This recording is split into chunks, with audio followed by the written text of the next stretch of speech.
Look, you asked me a question about something. Yeah. And there's no superficial answer. No. Unless I talk about But it, I can unless hear I you're get deeper. bugged. I can hear you're bugged. Of course I am. I'm bugged to have to talk about it. You know, Yeah. get my blood pressure going to have to. I don't think anybody could have gone through. I got totally screwed. I got screwed. You know, I got things taken from me. I got me to an extent taken from me. My kids don't have a mother, and people want to ignore because of their, as far as I'm concerned, either ignorance and in many cases, subconscious racism.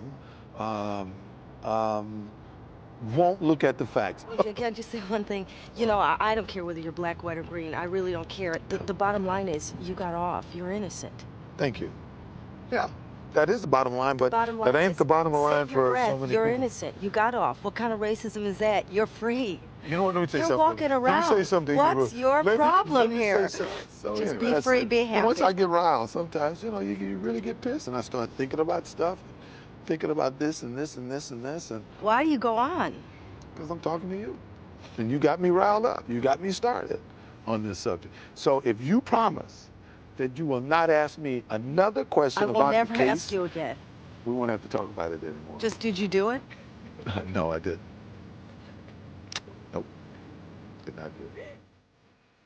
After we finished filming, OJ said to me that he had a surprise for me, and I genuinely was surprised. I think it was his idea of a joke. And this is it.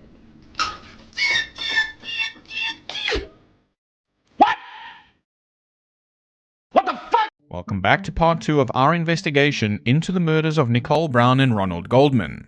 In the last video, we debunked this idea that people have that OJ could not have killed Nicole and Ron because he was in a limo on his way to the airport when she was murdered.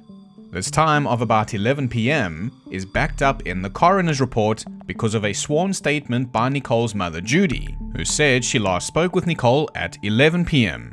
However, we can see from Judy's phone records that she only made 2 phone calls that night. The first one was at 9:37 p.m., which was to the restaurant Mezzaluna, and the second was at 9:40 p.m. to her daughter Nicole. Now, some people still believe that these phone records are fake, which is fine, believe whatever the fuck you want, but if you want anybody to take you seriously, then please provide a rational explanation as to how Ronald Goldman got the message from Nicole Brown to drop off her mother's glasses before he left the restaurant at 9:50 p.m. We'll wait. And while we wait, I just want to make sure to mention that viewer discretion is advised. We're about to get into the crime scene of the story now, and I'm not sure if you've seen the crime scene photos before, but if not, have you ever seen a Quentin Tarantino movie? Because that's how it looks. It is extremely graphic, so please be warned that you might see some disturbing content. Alright, here we go. Now, the front door to Nicole's condo was open when she and Ron were found, but there were no signs that anyone had entered the building by breaking in or otherwise.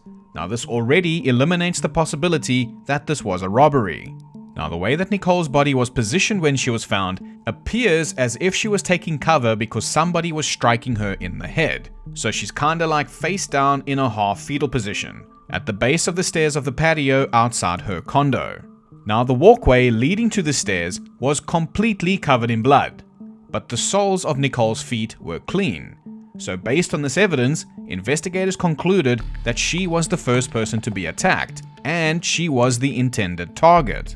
Now, who had beef with Nicole? Apparently, the serial killer Glenn Rogers, which is, what some fucking new documentaries are saying.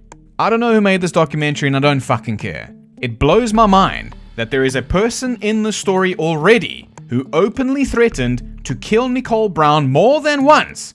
But no, it's a serial killer named Glenn Rogers. Nicole had been stabbed multiple times in the head and neck, but there were very few defensive wounds on her hands, implying a very short struggle. The final wound inflicted on her ran deep into her neck, which severed her carotid artery. A large bruise in the center of her upper back with a corresponding footprint on her clothing indicated to investigators that after killing Ronald Goldman, the assailant then returned to Nicole, who was on the ground at the time, pulled her head back by her hair, and then slit her throat. Her larynx could be seen through the gaping wound in her neck, and vertebra C3 was incised. Nicole's head barely remained attached to her body.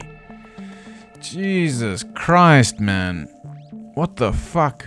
Now, again, this type of brutal assassination doesn't make this murder sound like a random robbery. This sounds more like a person with a vengeance. Ron was found nearby and close to a tree and the fence.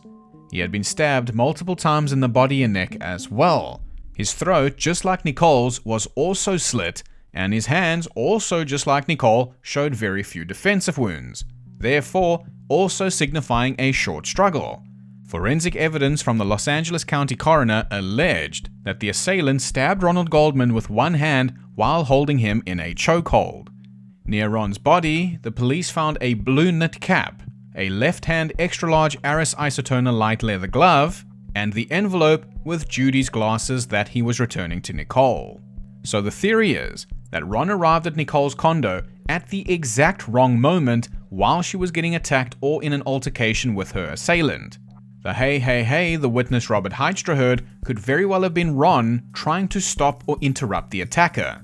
The situation may have then escalated, and then Ron was caught in what they call the killing cage. He had nowhere to go, and the killer was unfortunately a lot fucking bigger than him. The killer did wear a size 12 shoe, and Ron was about 5 foot 9 inches tall.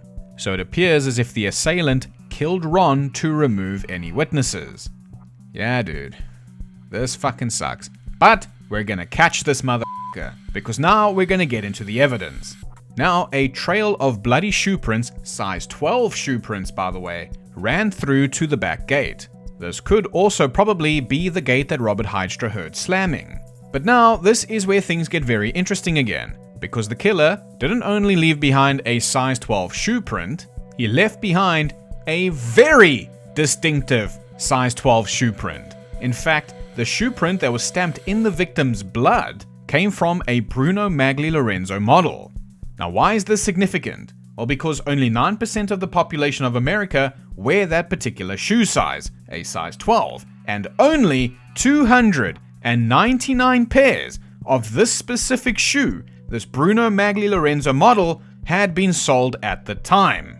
It just so happened that OJ Simpson also wore a size 12, and these shoes, these Bruno Maglis, would ultimately be the reason that he lost the civil trial. So right now, in my opinion, we caught this motherfucker. These shoe prints came from OJ. But there is way more evidence to get into. Now, to the left of the shoe prints at the crime scene were drops of blood from the killer, who was apparently bleeding from the left hand.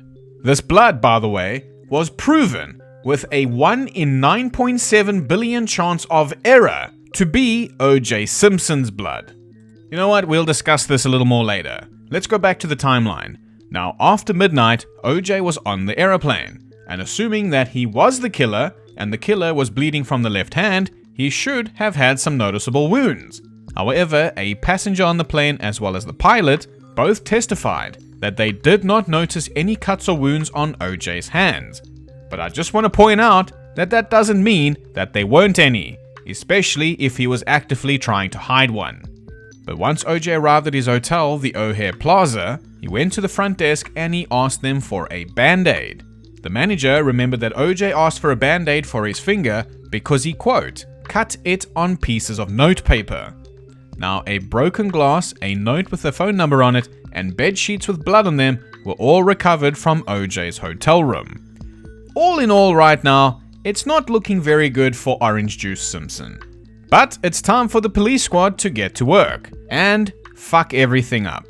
After learning that Nicole was the victim, the LAPD commander Keith Bushy ordered detectives Tom Lang, Philip Van Atter, Ron Phillips, and Mark Furman to get a hold of OJ to tell him that Nicole had been murdered, and so that they could escort him to the police station to pick up his kids, who were asleep in Nicole's condo at the time of the murders.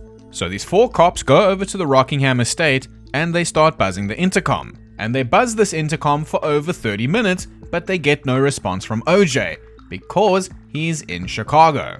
This is when they notice OJ's car parked outside of the estate at an awkward angle, with its back end out more than its front end, and that there was blood on the door, which they feared meant somebody inside the estate might be hurt. This is when Philip Van Adder instructs Mark Furman to scale the wall of the estate and unlock the gate to allow the other 3 detectives to enter. And that was their first mistake. These 4 detectives would then argue that they entered without a search warrant because of the demanding circumstances, specifically out of fear that somebody inside might be injured.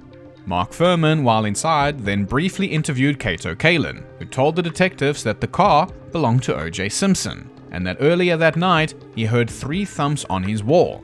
In a walk around the premises to inspect what may have caused the thumps, Mark Furman discovered a blood-stained right-hand glove which was determined to be the mate of the left-hand glove found next to the body of Ron Goldman. In any other scenario, this would be it. OJ would be kaput. This would be checkmate. But people don't really trust the police squad.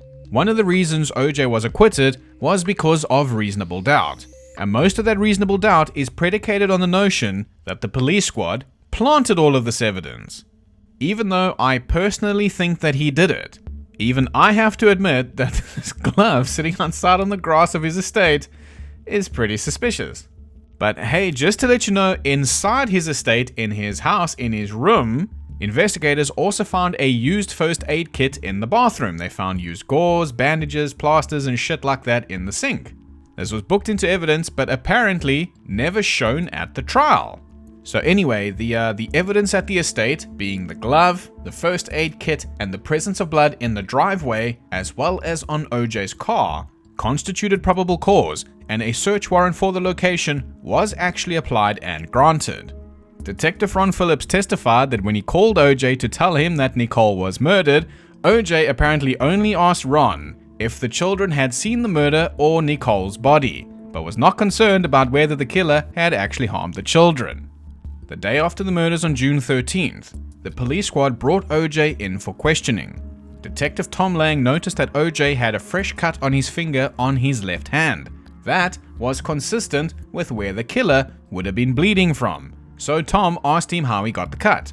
At first, OJ said he cut his finger when he heard about Nicole's murder. He was in that hotel room in Chicago and he accidentally broke that glass. But when Tom Lang told OJ that his blood was also found inside his car, at this point, OJ admitted that he cut his finger on June 12th, the day of the murders, but said he did not remember how.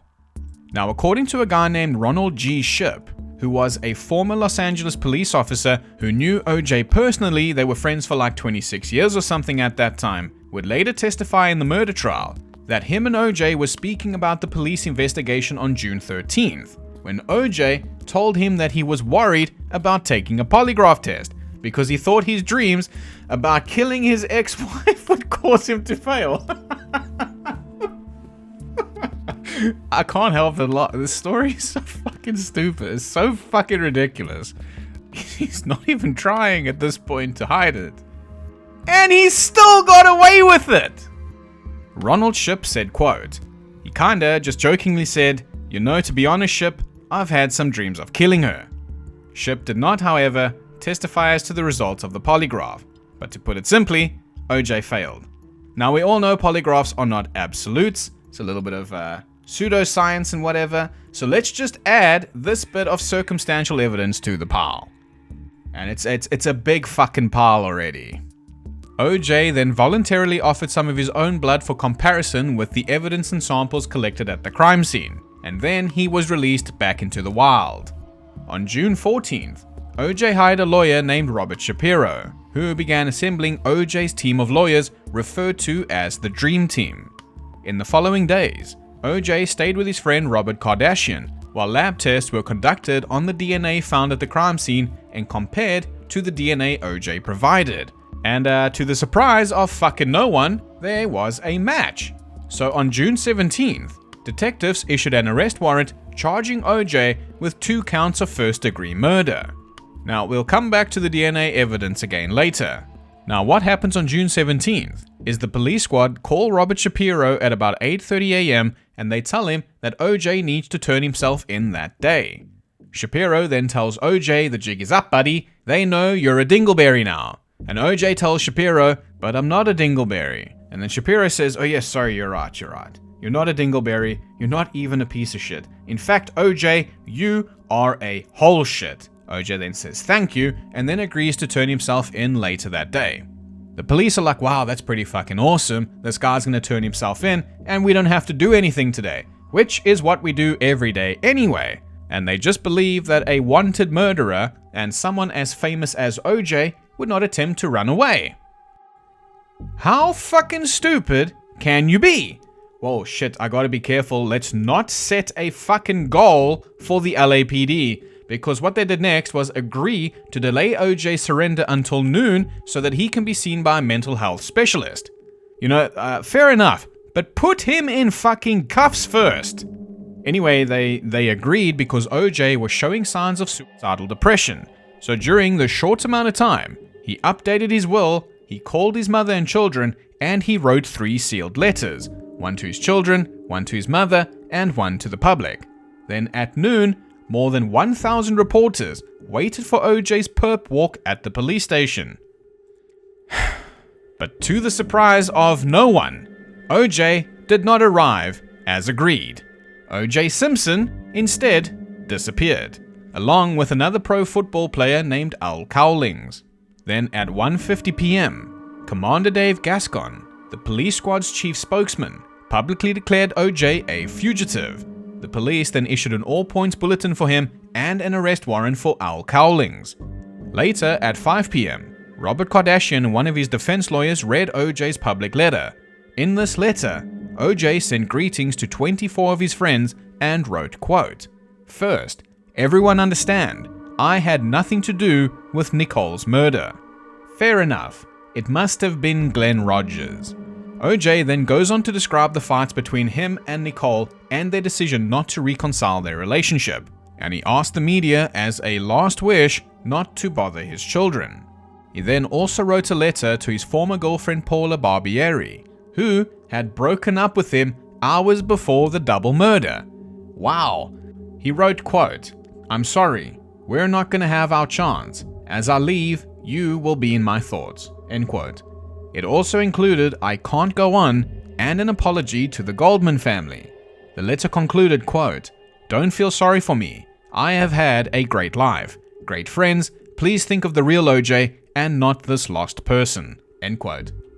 Now, most people saw this as a suicide letter, and it does sound like one, and we'll see in a little bit that it probably was one. Now, as news helicopters searched the Los Angeles highway for Al Cowlings' white 93 Ford Go-Go Action Bronco, 911 then got a call from OJ at about 5:51 p.m.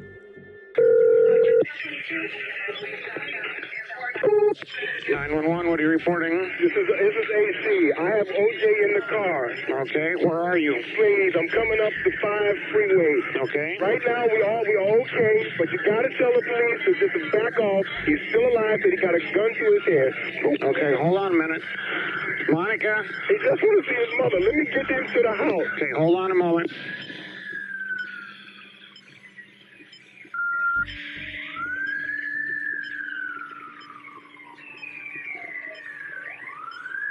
Okay, where are you? Is everything else okay? Everything right now is okay, officer. Everything is okay. All about he wants me to get him to his mom. He wants me to get him to his house. Okay. So that's all we ask. He got a gun to his head. Okay, and what's your name? My name is AC. You know who I am, goddammit. Okay. All righty, sir. Hold on just a moment.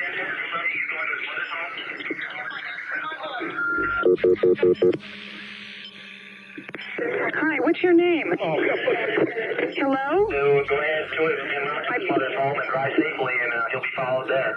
Hello? The call was traced to the Santa Ana Freeway near Lake Forest. Then at around 6:20 p.m., a driver in the Orange County notified Californian Highway Patrol after seeing someone he believed to be OJ Simpson in a white Ford Bronco on the I-5 freeway heading north. The police then tracked calls made by OJ on his cell phone, and at 6:45 p.m., police officer Ruth Dixon saw the Go-Go Action Bronco heading north on Interstate 405. When she caught up to it, Cowlings yelled out the window that OJ was in the back seat and had a gun to his own head. Officer Ruth Dixon then backed off, but she still kept her pursuit of the Bronco. They were cruising at about 35 miles an hour, or about 55 kilometers per hour. After a while, about 20 police cars and more than 9 news helicopters joined the pursuit and followed behind Dixon. This chase, by the way, went on for so long that one of the helicopters ran out of fuel. Man, I'm sorry I keep laughing. I find it genuinely ridiculous. I'm not trying to be insensitive, I just cannot believe that the cops just, didn't fucking ram into the car and just end the pursuit.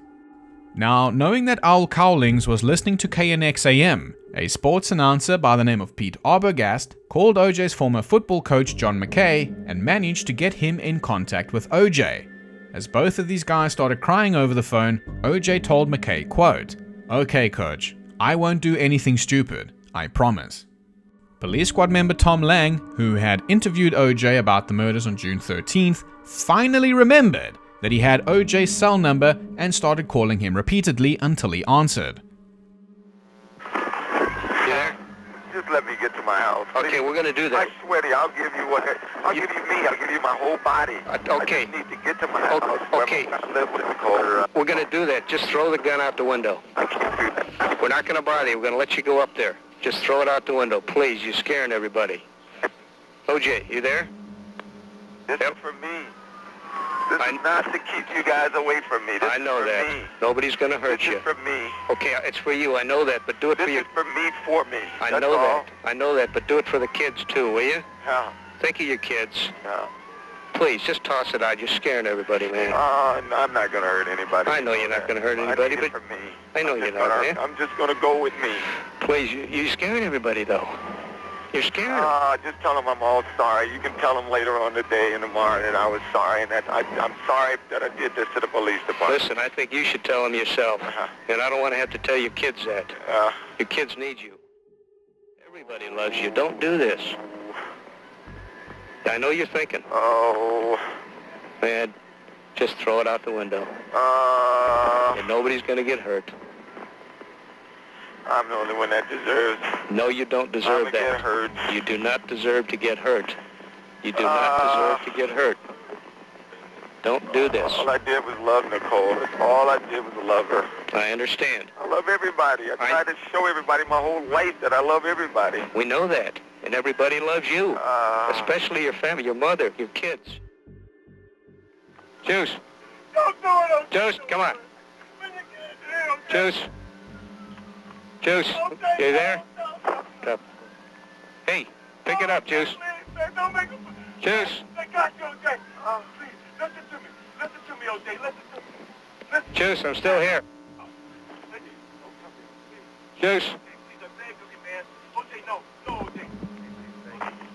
Juice, don't do it.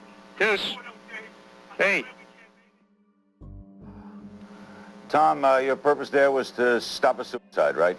Yeah, Larry, what's important to remember here, at the time we hooked up with him, this ceased to be a murder investigation. Now we had to consider that this was a man who had obviously been accused of a very brutal double murder. He had a gun. We had to assume it was real, and we had to assume that it was loaded. It was not just Simpson. It was Cowlings. It was the police in pursuit, and it was all of these people along the freeways whose lives were in danger, and we had to handle it accordingly. Phil Van Adder, from listening to that, does that sound like to you a man who did it? Well, I think the responses were very, very strange for an innocent man, especially a man that puts on a defense that the police framed him and planted evidence against him. I think a typical response would have been, if in fact that were true, hey, I didn't do this. You guys are framing me. Why don't you find out who did it? And he's apologizing for his actions to the police department. I think that's very strange, Larry. After sitting in the Bronco for about 45 minutes, OJ finally exited the car at 8:50 p.m. And then they just let him go inside his house for about an hour. I can't believe they just let him do whatever the fuck he wants. But a police spokesman stated that during this time, OJ just talked to his mother on the phone. Robert Shapiro then arrived shortly after this, and then OJ surrendered to the authorities a few minutes later. Now, in the Ford Bronco, police found $8,000 in cash, a change of clothing, a loaded .357 Magnum, a United States passport, family pictures, and a disguise kit with a fake goatee and a mustache. That kind of reminds me of this photo of Shaq trying to hide behind this tiny ass tree. Shaq's really cool though, let's not drag Shaq into this. OJ was then finally taken to the men's central jail, and his buddy Al Cowlings was booked on suspicion of harboring a fugitive and held on a $250,000 bail. Now, ladies and gentlemen, for reasons that nobody can fully understand because they are outside of the limits of human comprehension, the Bronco chase, the suicide note, and these fucking weird items found inside the Bronco were not presented as evidence in the criminal trial. Marsha Clark, the lead prosecutor at the trial, conceded that such evidence did imply guilt, yet she defended her decision not to use it, citing the public reaction to the chase and the suicide note as proof the trial had been compromised by OJ's celebrity status.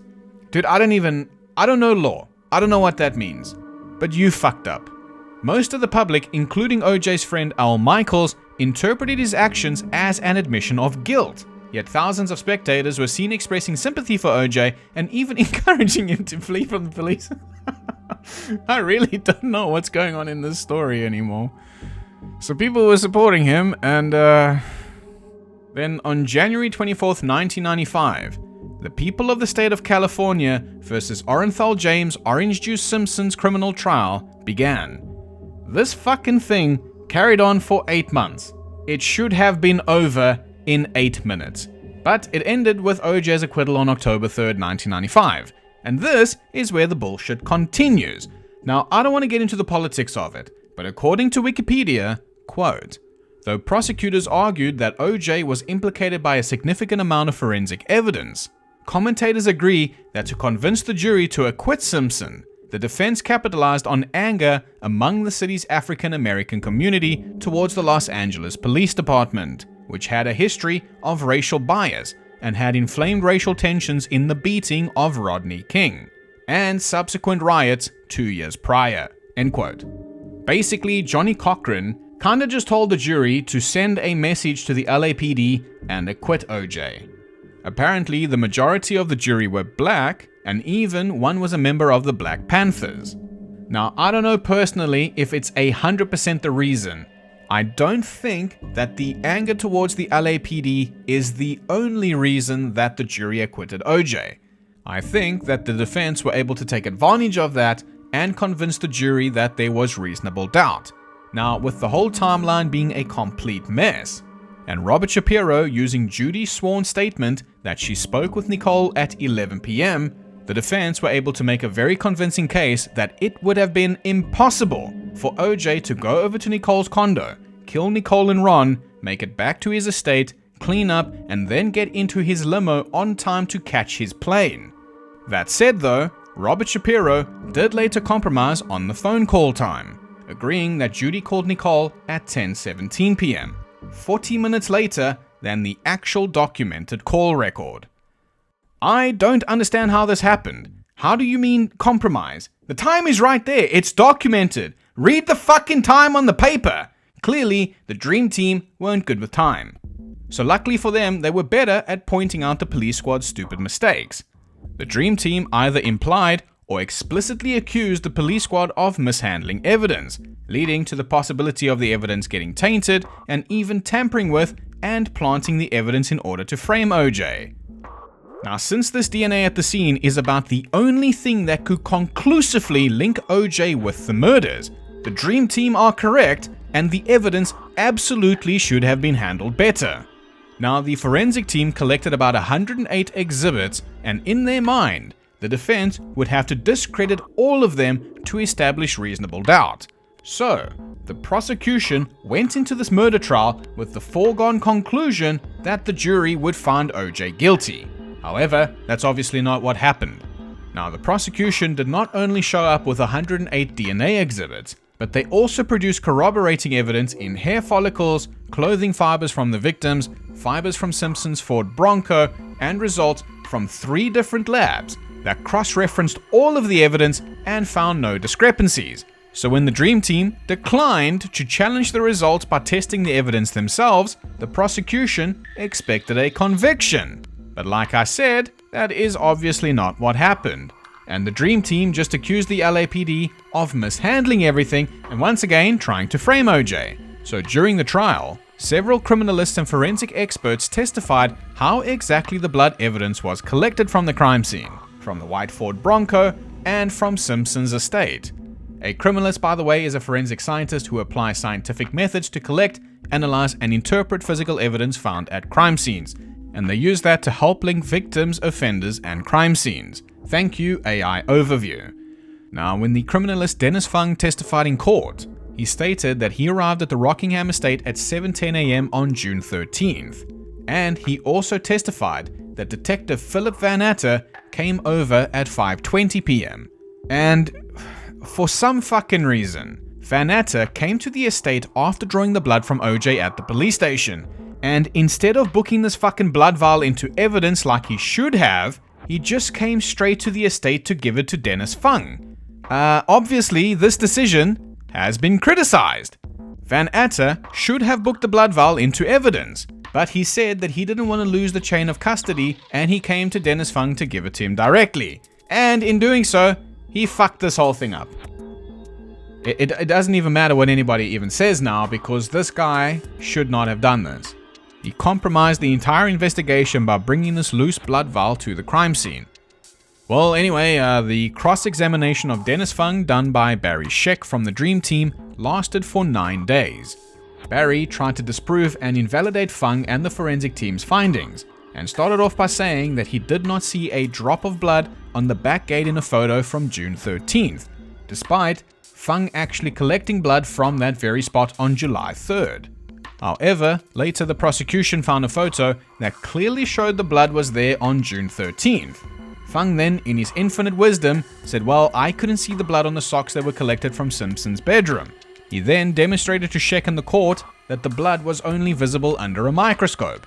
The court then burst out laughing, gave Dennis Fung a standing ovation, and found OJ Simpson guilty of murder. Oh, sorry, that didn't happen here. That happened in another, much better, much more prosperous alternate reality. God damn you, Nelson Mandela. Dennis Fung then also admitted that the blood evidence was collected in plastic bags and not paper bags as recommended, and they were also stored in a police van without being refrigerated for up to 7 hours. Wow. Well, at least this guy is honest. Barry Scheck then tried to aggressively break Dennis Fung's timeline about when he received OJ's donated blood from Philip Van Atter, hoping to show that the police actually delivered it the following day on June 14th instead of June 13th, which would give them a whole day with OJ's blood that they could allegedly use to frame him. However, there was only a 10-minute window of opportunity between Van Atter getting to the estate and handing the blood over to Dennis Fung. Now again, the only way to describe the situation is to quote Metallica. Nothing else matters. Philip Van Atter should not have done this. Barry Scheck then goes on to try to discredit Dennis Fung's documentation, and these documents just show the time that the blood vial was handed over to him, and Barry Scheck points out the fact that these notes were replaced with a copy. However, the original page was found and shown to be exactly the same. The defense then just said, well, fuck you, 10 minutes is more than enough time to do whatever you want with the blood. Pretty rich coming from them who have no actual concept of time and can't even get the time of a single phone call right, but the Dream Team are right. You could throw a few drops of blood here and there in 10 minutes. I just don't really know why the LAPD would have. Or, for that matter, the criminalists and the forensic experts, because this is their careers. This kind of shit will not only get you fired, but could get you thrown in prison. In fact, Mark Furman, one of the detectives here, was taken to court for this very reason, for planting evidence. Anyway, you can read the rest of the testimonies yourself if you're interested. I've linked them in the description. But all the criminalists interviewed say the same thing. They all admit the same errors, like not changing gloves a handful of times while collecting some samples, not refrigerating the blood for up to 7 hours, and using the same swatch to swab blood from 3 different places, and a couple of other stupid mistakes that they shouldn't have made. The Dream Team would then go on and accuse them all of lying and being inexperienced. So I just want to cover one more testimony from Dr. Robin Cotton, because one of the 3 labs that tested the blood samples was a UK-based DNA and forensic testing company called Cellmarks. Dr. Robin Cotton, lab director of Cellmarks Diagnostics, testified that they used the restriction fragment length polymorphism technique, which was the most precise DNA matching technique at the time. She testified that the blood found on a sock in OJ's bedroom was Nicole Brown's with a 1 in 170 million chance of error, and the blood believed to have come from the killer was determined to be OJ Simpson's with a 1 in 9.7 billion chance of error. Now, Robin Cotton stated that the DNA sample sizes needed for their RFLP testing technique are too large to be susceptible to the degraded DNA cross-contamination that the Dream Team alleged happened. So just to clarify, what they were suggesting is that OJ's blood was planted there and the real killer's blood cross-contaminated with OJ's. Now the thing is, that would make a little bit of sense if there was a cross-contamination. However, only OJ's blood was found. So this here in these photos is his blood. Of course, the only issue with their testing technique is that it cannot explain how the blood got there, meaning her tests do not refute the possibility that the blood was actually planted. And again, that's the biggest issue here. The police squad fucked it up. But to say that they planted the evidence, what you are really saying, is that over a dozen LAPD officers had to work together to orchestrate a grand conspiracy to arrest this guy. Despite the fact that OJ was actually friends with a lot of the LAPD officers, and his good buddy Ship testified that he had introduced a group of around 40 LAPD officers to OJ Simpson at his estate, where they often played tennis with him, implying that he was at least acquainted or had a friendly relationship with a decent number of police squad members. The same police squad members, by the way, who already had several opportunities over the years to bust or frame OJ. His ex-wife Nicole Brown called the police on him 8 times, and OJ had his own run-ins with the law. But the police squad didn't do anything about him then. But according to the Dream Team and some weirdos on the internet, this incident is the time that they thought, you know what? Fuck this guy. Let's throw his ass in jail. So forgive me for saying, that is a hell of an accusation. So is there any proof to support the Dream Team's claim? Well, not really.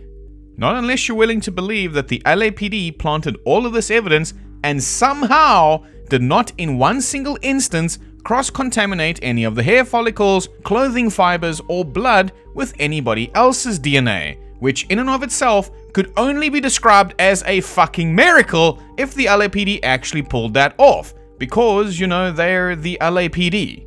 This guy can't even book a vial of blood into evidence properly, but if that's what you want to believe, go ahead. If you're kinda on the fence about the whole situation, consider this then. There were 108 DNA evidence exhibits. To assume the LAPD also planted anything here, you'd have to agree that these detectives came out to the crime scene, said, "Holy shit, fellow copper, see all of this blood and evidence? You know what I think this crime scene needs? Just 2 more DNA evidence exhibits. That'll do the trick. That's just what we need to put that orange juice asshole away forever."